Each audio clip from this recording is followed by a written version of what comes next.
Mga idol, ito po ngayon ang ating babala dahil mula nang niyanig po ang Indonesia, sabi ng ating kaibigan, palapit na raw ng palapit ang lindol po sa Pilipinas.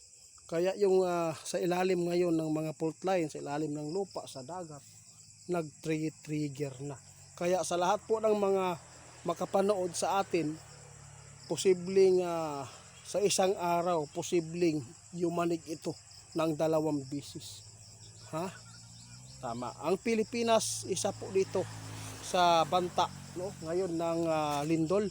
At ito po ang babala ng ating kaibigan, ang Luzon at ang Visayas at ang Mindanao, lahat po tayo ay banta.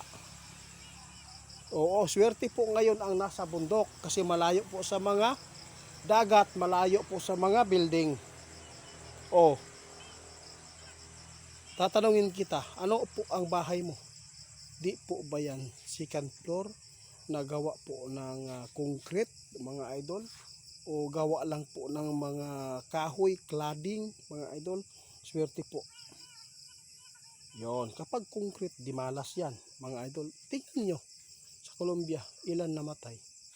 Dahil yan sa building, pagguho. Doon sa Indonesia, iwan ko lang kung mayroon po bang nadali.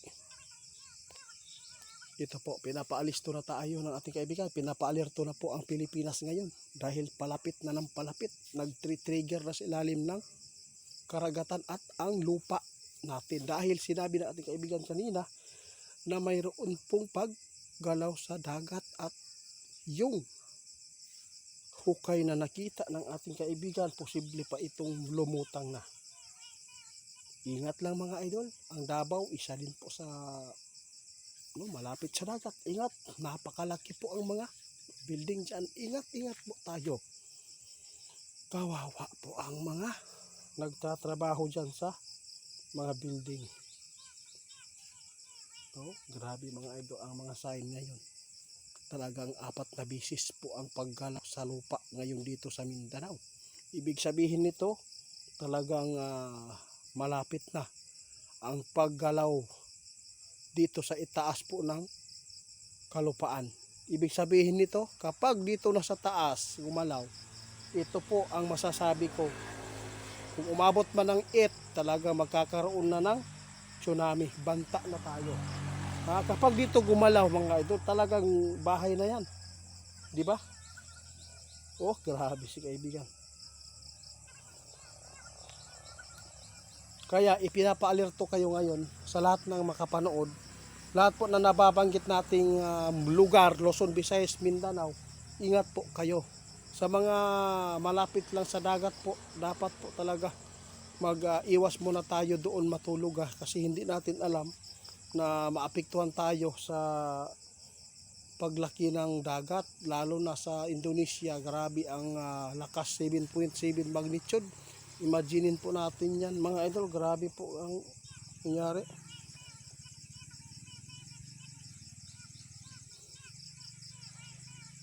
Salamat. Bumalik si kaibigan mga idol para po iligtas po ang mga Pilipino nating kababayan na nandyan po sa mga matataas po na mga bahay tulad po ng second floor, third floor, no?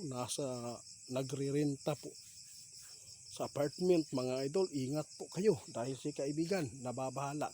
Isa lang po ang pinakamaraming pinsala dito. Kapag ang building gumuho, buhay po ang mawala.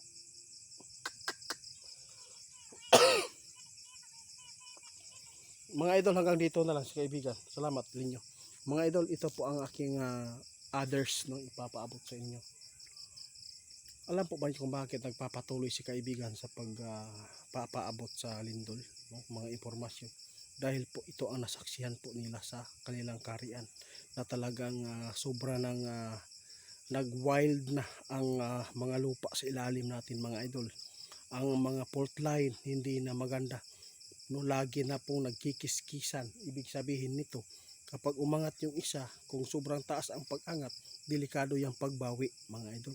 Talagang magkakaroon po ng taas-taas na mga intensity o mga aabot pa ng 8.2, 7.9 mga idol. Talagang kung sino man ang nakaranas ng paglindol ng malakas sa Sarangani po mga idol, isa sila doon sa pinakapusod na punteriya ngayon ng malakas na pagyanig ng lindol. Kaya si kaibigan lagi po nagpaalala kung mayroon kayong mga misa at iba pang mga kagamitan sa loob ng bahay ninyo na makakatulong po sa mga wall ng mga simento kapag ito po ay na tipak o nabitak mga idol.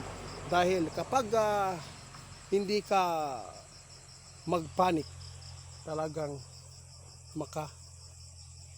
maka-provide ka talaga ng mabuting paghahanda at yung kilos mo ay hindi po matulala, no? Basta yun po ang ibig sabihin natin.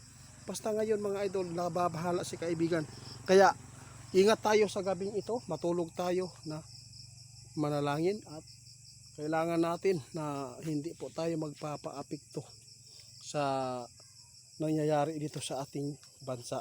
Patuloy pa rin tayong lumalaban ng patas.